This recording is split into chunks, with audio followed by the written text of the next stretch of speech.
इमाम जाफर सादिक अलैहिस्सलातु वस्सलाम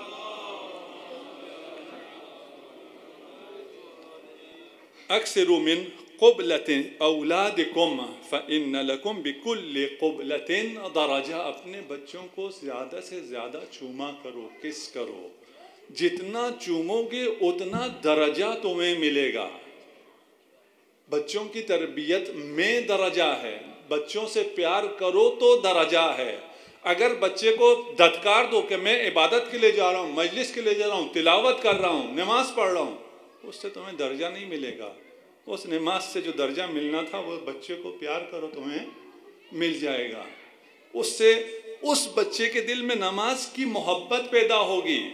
जिस नमाज की वजह से तुम बच्चे को धत्कारते हो, उस नमाज से बच्चे के दिल में मोहब्बत पैदा नहीं हो सकती है। अपने बच्चों को ज़्यादा से ज़्यादा चूमा करो। इमाम हसन और हुसैन तशरीफ़ फरमा है और आप साथ बहुत ज़्यादा आपने बोसे लिए। तो एक शख्स ने कहा मेरी तो 10 औलाद है, मैंने आज तक किसी अपने बच्चे को नहीं चूमा है। रसूल खुदा ने फरमाया ये शख्स जन्नत में दाखिल नहीं होगा। कि हम उनको मानने वाले हैं, हम अपनी औलादों को प्यार करें। कितनी बड़ी इबादत है। इज़ा नज़रल